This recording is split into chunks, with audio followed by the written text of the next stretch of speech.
Thanks for joining us on Chicago Tonight. I'm Brandis Friedman. And I'm Paris Schutz. Here's what we're looking at tonight. From curfew enforcement to peacekeeper presence weighing possible solutions for teenage unrest downtown. The history of our system is right here in this room. We give you a sneak peek inside a warehouse holding nearly every criminal court document in Cook County history dating back to the Chicago fire. Really are genuinely seeing a lot of people leaving public health. Now it's my turn. After the pandemic, public health faces its own malady. New findings reveal how Americans view climate change. I was not planning to do any of this. I was just trying to teach myself photography. And a new exhibition of portraits and personalities of gay black men in 1980s Chicago. Now to some of today's top stories. Mayor Lori Lightfoot is leaving her successor a bit of a parting gift, a historically small budget gap of just $85 million. The mayor credits the work of her budget team for the rosy outlook. And by the way, we found $1.2 billion in structural solutions over time.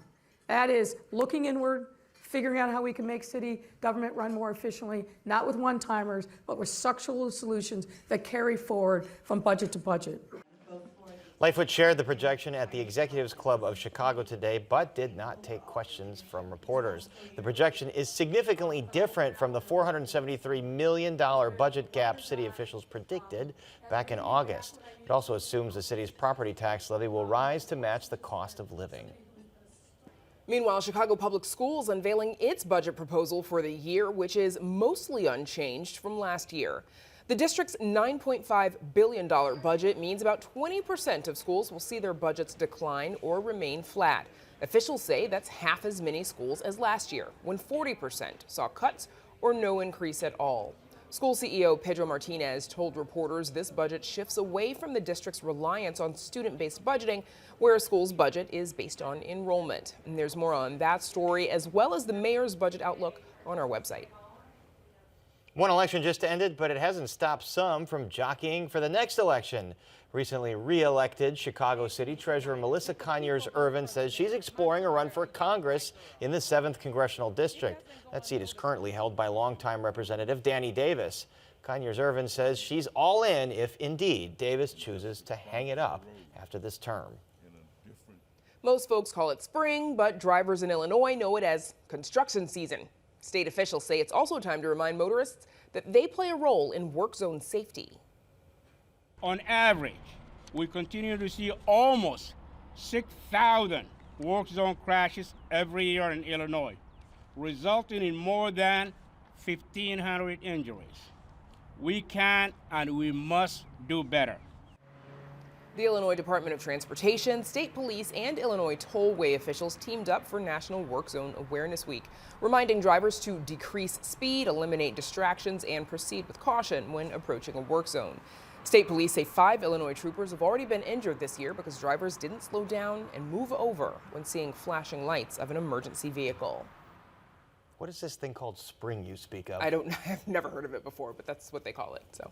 You learn something new every day. And coming up in the program, an exclusive tour inside a massive storage facility holding years of criminal court records. But first, following this weekend's downtown unrest, looking for solutions to prevent it from happening again. Right after this. Chicago Tonight is made possible in part by Alexandra and John Nichols, the Jim and Kay Mabey family, the Polk Brothers Foundation, and the support of these donors.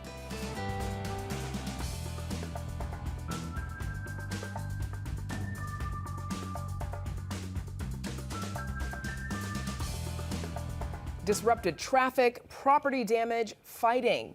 That was the scene in Chicago Saturday night as large crowds of teens gathered downtown amid the summer-like temperatures. Police say 2 teens were shot and 15 arrests were made. The unruly events have left city leaders, community organizers, and residents looking for solutions. Here to talk about potential solutions is Norman Livingston Kerr, the former assistant deputy mayor for public safety. He's now a public safety consultant and CEO of Trajectory Changing Solutions. Norman, welcome back. Thanks for joining us. Thank you for having me. So do you think a combination of increased police patrols and increased presence of peacekeepers downtown would help to remedy this kind of problem?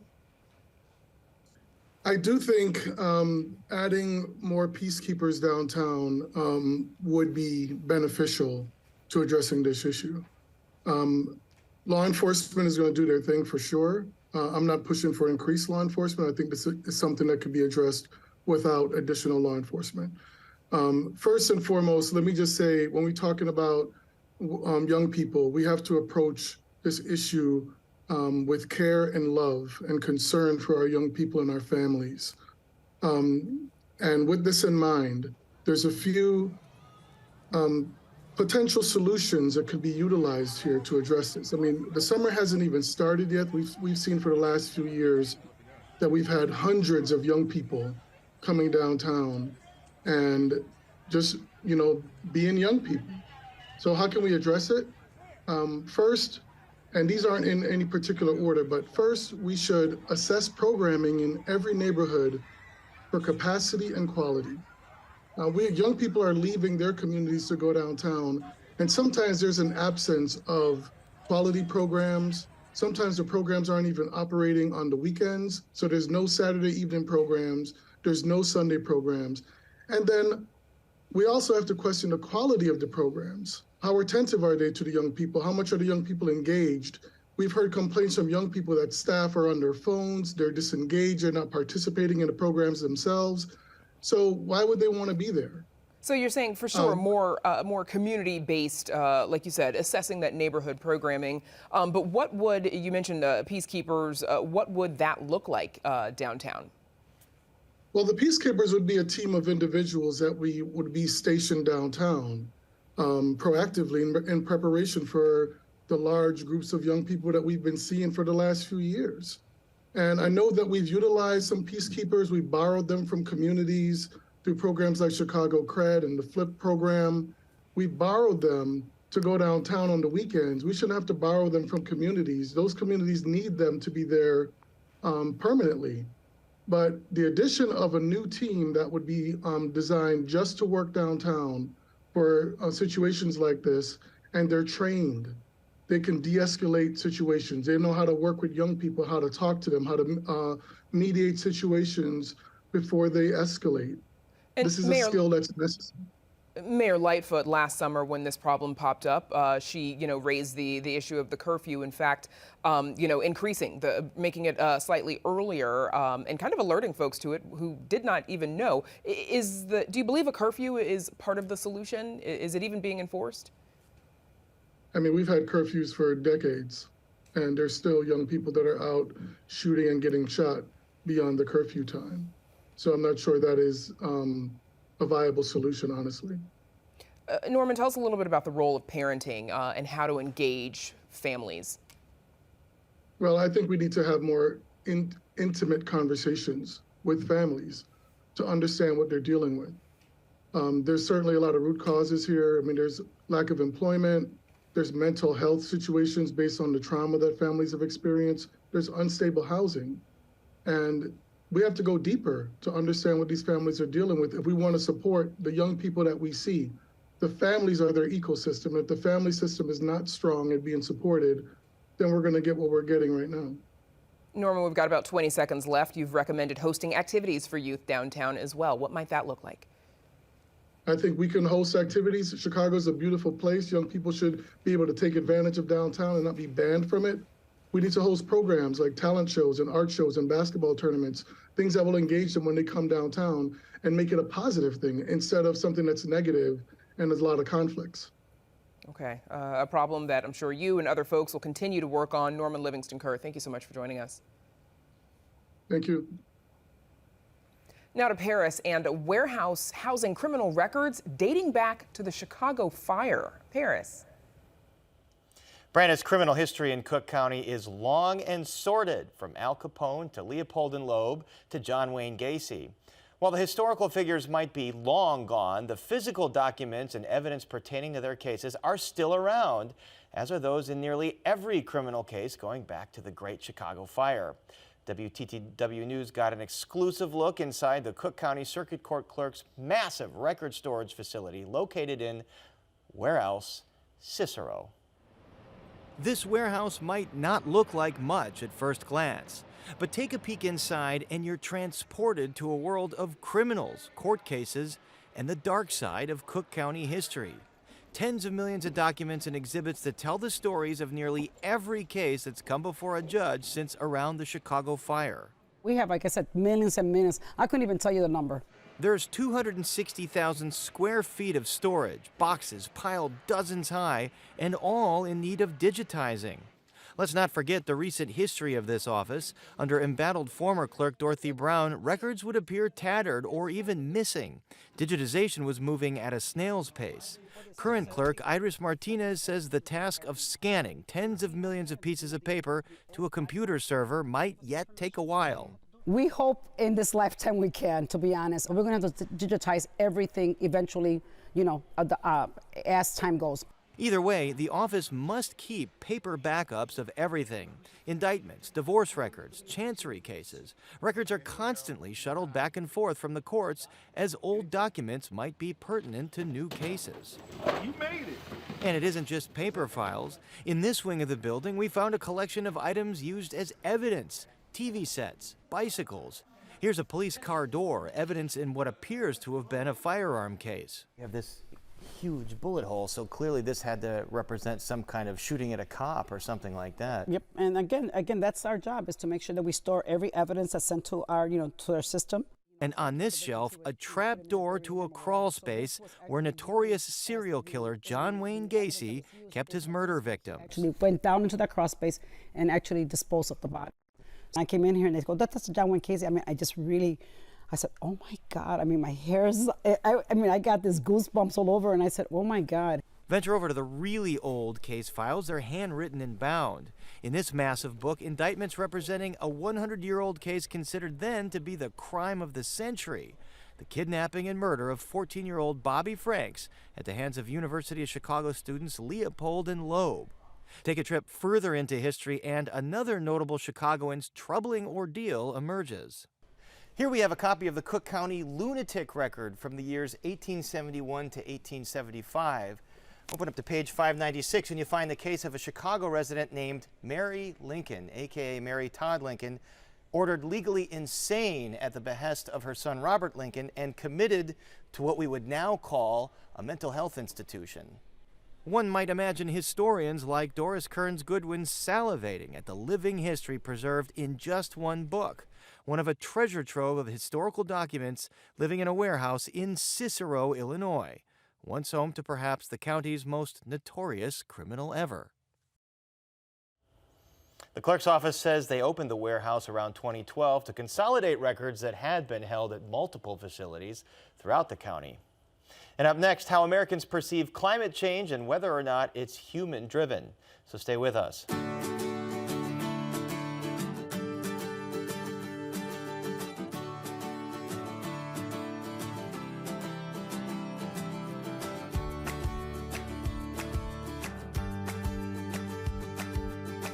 Climate change is an existential issue for all of us, but what do Americans really think about it? A report from the University of Chicago finds that, among other things, just less than half of Americans believe climate change is human-driven. Nearly 2/3 are unwilling to pay any amount of money to combat climate change, and 2 in 5 Americans say they are likely to purchase an electric vehicle. And joining us is Sam Ori, Executive Director of the University of Chicago's Energy Policy Institute. Sam Ori, thanks for being here. Thanks for having me. All right, so this is a poll that you've been conducting semi-annually since about 2016. What's different now about attitudes versus when you started researching? Yeah, so when we conducted this poll this year, there were several things that were really similar. You mentioned some of them. Large majorities of Americans believe climate change is happening, and they're at least modestly concerned about its impact on them personally. But a big change was the drop in the belief that climate change is either mostly or entirely caused by humans. And that's kind of surprising. What do you think is fueling that? Well, I think throughout the time we've been conducting the poll on that question, support from Republicans has always been low. So you're, in the 30% range of Republicans who say they believe that climate change is mostly or entirely caused by humans. And that stayed roughly consistent. But what we did see was a big drop among independents and actually a 10-point drop among Democrats as well. Interesting. There is some broad support for electric vehicles. The Biden administration has announced having 2/3 of cars sold BEVs by 2032 as a goal. Based on attitudes here, how feasible is that? Yeah, so it's really interesting. I think that when you think about the electric vehicle market, let's say last year, electric vehicles were about 5.5% of total vehicle sales. So still a small part of the market, although growing. In this poll, respondents said that, or at least 4 in 10 respondents said that they were at least somewhat interested in buying an electric vehicle as their next vehicle. So, that shows you that there is some room to grow, that there's some market. But as you said, the Biden administration has just introduced this new rule last week. It's a draft, but the goal of the draft rule is to drive EV sales to 2/3 of the market by 2032, so just less than 10 years from now.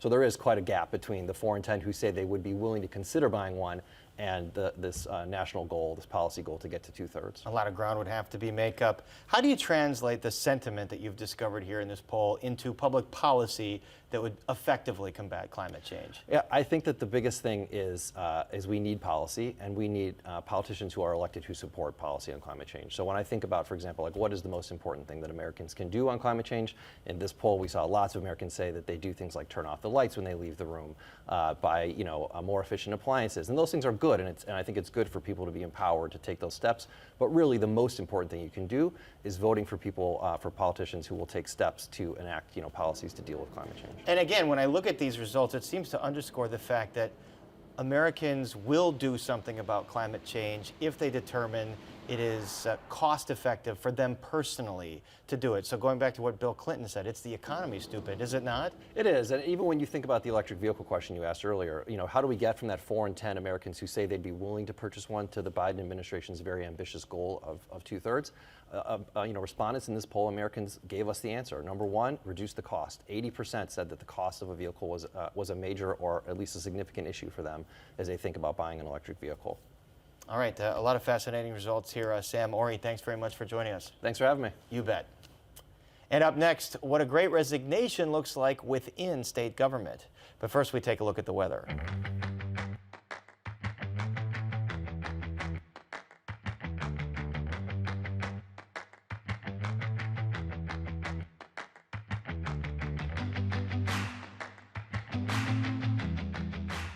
What are Governor J.B. Pritzker's priorities for the state? A lot of that can be determined by looking at which state agencies are growing and which are contracting.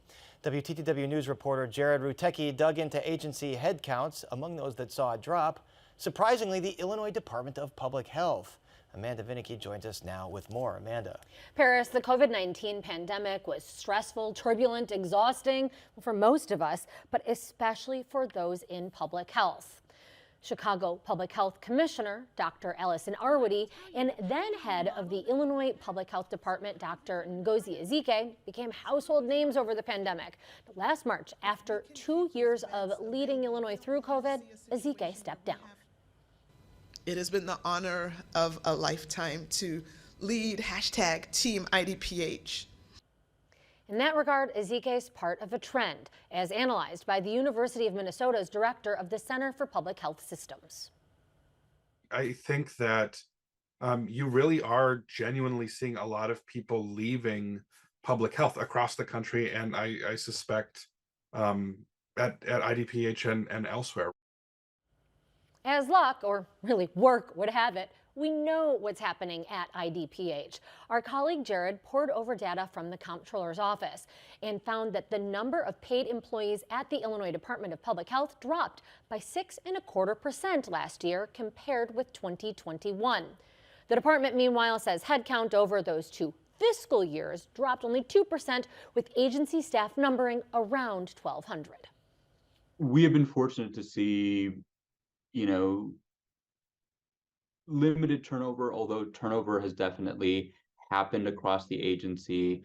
Many individuals, found retirement or, pursued other careers. IDPH Director Samir Vora keeps a concerned eye on studies, like a recent one published by Leiter, that shows a national exodus of state and local public health workers, particularly younger ones. Leiter said it is a worrisome trend if it keeps up.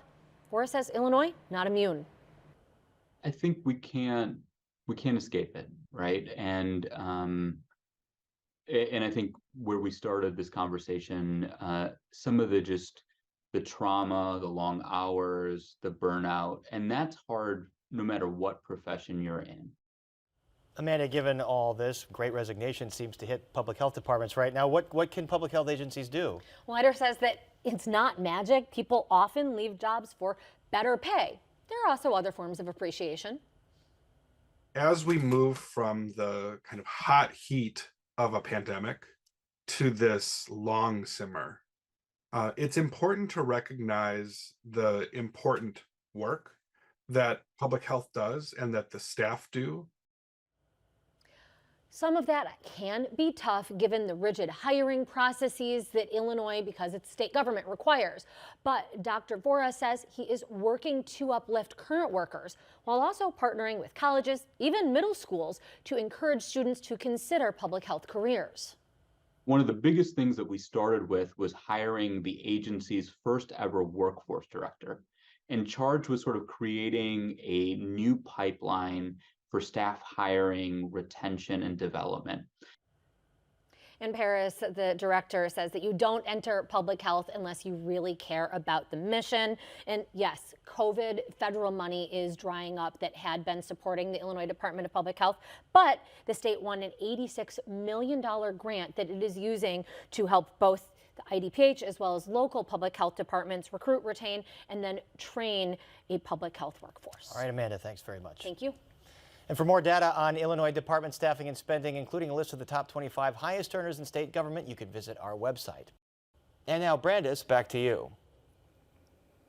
Paris, Chicago native Patrick McCoy worked as an environmental scientist for the EPA for decades. In his free time, he documented the environment around him, taking pictures every day during much of the 1980s.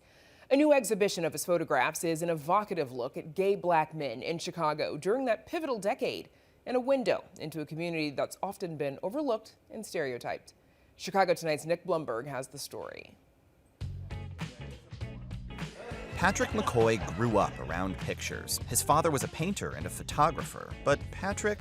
I didn't really want to become a photographer and work with all of the little dials and so forth. Still, he liked taking pictures, working with a simple point and shoot through the 60s and 70s. And one day, one of my friends who worked at Helix camera store, he said, you need to step up. McCoy got a good 35mm camera. He didn't want to take classes, so he made a deal with himself. To carry the camera with me every day, and every day I was going to take at least one photograph. McCoy carried the camera around his neck everywhere, biking from his home in South Shore to his job in the Loop. When I would go through all the different neighborhoods, invariably somebody would holler out to me, hey, take my picture. Oh, and that was part of McCoy's deal with himself too, that he'd take a picture of anyone who asked. At night, he'd develop them and carry them in his backpack the next day. I would see some of those same people, and I would just give them their photograph. And it was like they were blown away. McCoy got to know people, often taking their picture multiple times. Many of them were regulars at the Rialto Tap in the South Loop. We used to call it the Star Wars bar because that look was all these kind of crazy people in there. Everyone from people living in homeless shelters to downtown businessmen to drag queens. The crowd was mostly gay black men. For the black people in the South Loop, it was kind of like Cheers. McCoy never posed his subjects, allowing their personality to shine through. The beauty of black men that is beyond the prejudices and the stereotypes that have been promoted over the last 100+ years. It's a slice of black American male life that we don't see in art. You don't typically see them in museums. Artist Juarez Hawkins curated the show. She's known McCoy for decades and helped him whittle down some 1,500 snaps to the 50 or so now featured. Themes started to emerge. The guys on the bikes, the idea of black men at leisure, definitely the hair and the fashion, because that in the 80s was really just nothing short of spectacular. But as the 80s gave way to the 90s, McCoy felt less safe carrying his camera everywhere. Crack came into Chicago, and AIDS was taking a heavy toll. There are people here in this little small selection of my photographs that were really dear to me, and they succumbed to the disease. McCoy says seeing his photographs displayed like this comes with nostalgia and sadness, but also a sense of pride in what his work captures. Seeing such beautiful imagery of that time period from a black perspective, it's just beautiful to me. For Chicago Tonight, I'm Nick Blumberg. Take My Picture is at the Wrightwood 659 Gallery in Lincoln Park through July 15th, and you can meet McCoy at an event there on May 4th. We've got more information on our website. And that is our show for this Tuesday night. Please join us tomorrow night live at 10. Lori Lightfoot presides over her last city council meeting as mayor of Chicago. And a photography show spotlights an artist who helped shape the Black is Beautiful movement of the 60s and 70s. Now, for all of us here at Chicago Tonight, I'm Brandis Friedman. And I'm Paris Schutz. Thank you for watching. Stay healthy and safe. Have a great evening.